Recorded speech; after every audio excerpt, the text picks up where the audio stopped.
কি বলো? পার্টিসিপল, তাই না? এমনিতেই যে আমরা নন ফাইনাইট ভার্বকে 3 ভাগে ভাগ করছি। কয় ভাগে? নন ফাইনাইট ভার্বকে 3 ভাগে ভাগ করছি। একটা হচ্ছে জিরান, পার্টিসিপল, ইনফিনিটিভ, তাই না? এই পার্টিসিপলটাকে আবার 3 ভাগে ভাগ করা যায়। কয় ভাগে ভাগ করা যায়? 3 ভাগে। এক নম্বরে হচ্ছে প্রেজেন্ট পার্টিসিপল। কি বলো? Present participle. Present participle. 2 নম্বরে হচ্ছে পাস্ট পার্টিসিপল। Past participle.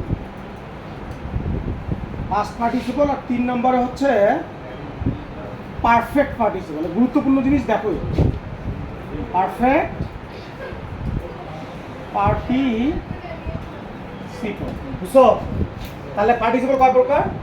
3 প্রকার। এই পার্টিসিপলটা একই সাথে ভার্বের কাজ করে ও অ্যাডজেক্টিভের কাজ করে। কার কার কাজ করে বলো? অর্থাৎ আমরা বলবো পার্টিসিপল হচ্ছে সেইটা যেটা কি করে একই সাথে ভার্ব এবং অ্যাডজেক্টিভের কাজ করে। যে শব্দটা একই সাথে ভার্ব এবং অ্যাডজেক্টিভের কাজ করে তাকে আমরা কি বলবো? পার্টিসিপল বলবো। কি বলবো? এই পার্টিসিপলটাকে 3 ভাগে ভাগ করা যায়। একটা হচ্ছে প্রেজেন্ট পার্টিসিপল। সোজা কথা দেখো, প্রেজেন্ট পার্টিসিপল হচ্ছে V1 plus ING. V1 plus কি? আইএনজি। পাস্ট পার্টিসিপল তো জানো, V3। আর পারফেক্ট পার্টিসিপল হচ্ছে হ্যাভিং। পারফেক্ট পার্টিসিপল হচ্ছে হ্যাভিং। আর হ্যাভিং এর পরে কি বসে? নরমালি V3 বসে। হ্যাভিং এর পরে সাধারণত পাস্ট পার্টিসিপল বসে। আমি আবার বলতেছি দেখো, এই পার্টিসিপলটা হচ্ছে একই সাথে ভার্ব এবং অ্যাডজেক্টিভের কাজ করে। পার্টিসিপল 3 প্রকার। একটা হচ্ছে প্রেজেন্ট পার্টিসিপল, পাস্ট পার্টিসিপল, আর একটা হচ্ছে পারফেক্ট পার্টিসিপল।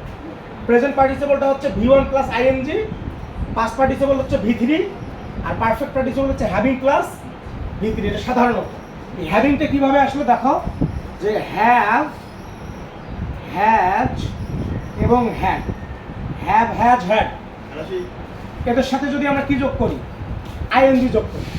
হ্যাভের সাথে আইএনজি যোগ করলে হ্যাভিং, হ্যাজের সাথে আইএনজি যোগ করলে হ্যাভিং, হ্যাডের সাথে আইএনজি যোগ করলেও হ্যাডিং না, হ্যাভিং। মানে তুমি যদি হ্যাভ, হ্যাজ, হ্যাড এদের সাথে আইএনজি যোগ করতে চাও তাহলে সেটা হবে কি? হ্যাভিং। শুধু হ্যাভের সাথে আইএনজি যোগ করলে হ্যাভিং না, হ্যাজের সাথে আইএনজি যোগ করলে হ্যাভিং। হ্যাভ আর হ্যাজ এক জিনিস, পার্সন ভেদে আলাদা, তাই না? আমি তোমাদের বলছিলাম যে শুধুমাত্র থার্ড পার্সন সিঙ্গুলারের সাথে হ্যাজ, আর বাকি সবার সাথে কি বসে? হ্যাঁ। আর হ্যাডের সাথে আইএনজি যোগ করলেও কি হয়? হ্যাভিং হয়। কি কথা বুঝছো? হ্যাঁ, আমি আরেকবার বলতেছি, ভালো করে দেখো। পার্টিসিপল কি একই সাথে ভার্ব এবং কিসের কাজ করে? অ্যাডজেক্টিভের কাজ করে। যে ওয়ার্ড একই সাথে ভার্ব এবং অ্যাডজেক্টিভের কাজ করে তাকে আমরা কি বলবো? পার্টিসিপল বলবো। আমরা কিন্তু জানি যে পার্টিসিপলটা চলমান। ভার্ব প্লাস আইএনজি কাজটা কি হয়? স্থির নয়, কিন্তু চলমান।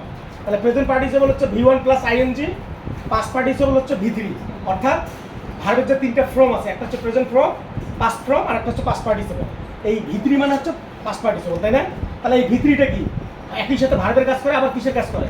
অ্যাডজেক্টিভেরও কাজ করে। এই পারফেক্ট পার্টিসিপলটা কি? Having plus V3। সাধারণত হ্যাভিং এর পরে V3 বসে। আর হ্যাভিংটা কিভাবে আসে? Have, has, had.